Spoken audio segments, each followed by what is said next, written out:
हुई है कि भारत में अभी जो आबादी है उसमें भारत का जन्म दर पहली बार यह रिप्लेसमेंट रेट से कम हो गया है, यानी 2.1 से कम हो गया है। यदि भारत में हम यदि जन्म दर की आबादी देखेंगे तो मुसलमानों की जन्म दर यह ज़्यादा है भारत में, और भारत में हिंदुओं का ही जन्म दर घट रहा है।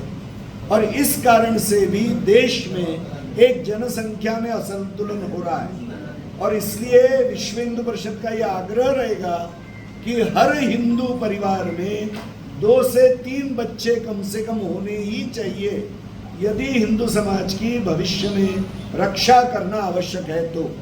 और इसलिए जो 3-4 कारण आज असंतुलन के निर्माण हो रहे हैं, तो मतांतरण को रोकना, मतांतरण के विरुद्ध योग्य कानून लाना, लव जिहाद को रोकना, घुसपैठियों को ढूंढकर पुनः भारत के बाहर भेजना, उनकी सुविधाओं को बंद करना और हिंदू परिवारों में हिंदू जन्म दर बढ़ाने का जागरण करना, ये विषय लेकर भविष्य में विश्व हिंदू परिषद बहुत बड़ा प्रयास करेगी। ऑपरेशन सिंदूर को लेकर नाना पटोले जी का एक बयान चल रहा है। उन्होंने कहा बच्चों को वीडियो गेम जो भारत में किया है। मुझे लगता है कि ऐसी बातचीत करते हुए अपने बातचीत का अर्थ क्या होता है, यह जिम्मेदार लोगों ने सोचना चाहिए। यह बहुत गैर जिम्मेदार वक्तव्य है। आज विश्व के 32 देशों में भारत के सांसद घूमकर आए, किसी भी देश ने प्रश्न नहीं पूछा, किसी ने भी अविश्वास नहीं किया। 32 देश, वो कोई मूर्ख नहीं है। दूसरी बात, जब हम ऐसी बात करते हैं, हम अपनी सेना का अपमान कर रहे हैं, हम अपने सैनिकों का, उनके बलिदानों का, उनके पराक्रम का आक्रमण कर रहे हैं। मुस्लिम तुष्टीकरण के लिए और केवल अल्पमत के लोगों के तुष्टीकरण के लिए देश विरोधी बयानबाजी नहीं करनी चाहिए। क्या बात है नाना पटोले का, या कांग्रेस प्रायोजित? देखिए, कांग्रेस ने सोचना चाहिए, यदि राम के विरुद्ध जाएंगे, यदि देशभक्ति के विरुद्ध में जाएंगे, इस देश में किसका कल्याण नहीं होने वाला, उनका भी नहीं होने वाला।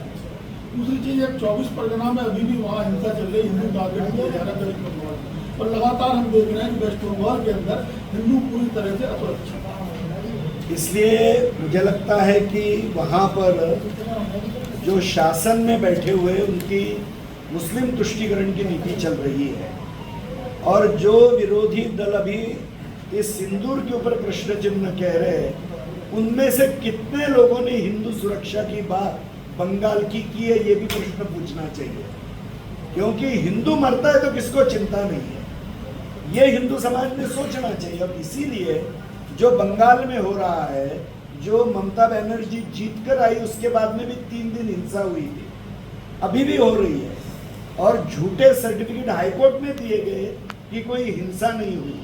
मुझे लगता है कि हिंदू समाज ने ये सोचना चाहिए कि गलत लोग सत्ता में न बैठे, हिंदू विरोधी लोग सत्ता में न बैठे, न राज्य में बैठे, न केंद्र में बैठे। हिंदू हित की बात करेगा वही देश में राज करेगा, ये हिंदू को तय करना चाहिए। तब तक इन प्रश्नों का सुलझा हम सुलझ नहीं सकते। कैसे वहाँ पर हिंदुओं की सुरक्षा पश्चिम बंगाल में? देखिए, अभी मैं सिलीगुड़ी गया था। सिलीगुड़ी में उन्होंने घोषणा की कि बांग्लादेश की सीमा से यह 50,000 का एक वक्फ बोर्ड के विरुद्ध, जो सुधारों के विरुद्ध हम मोर्चा निकालेंगे।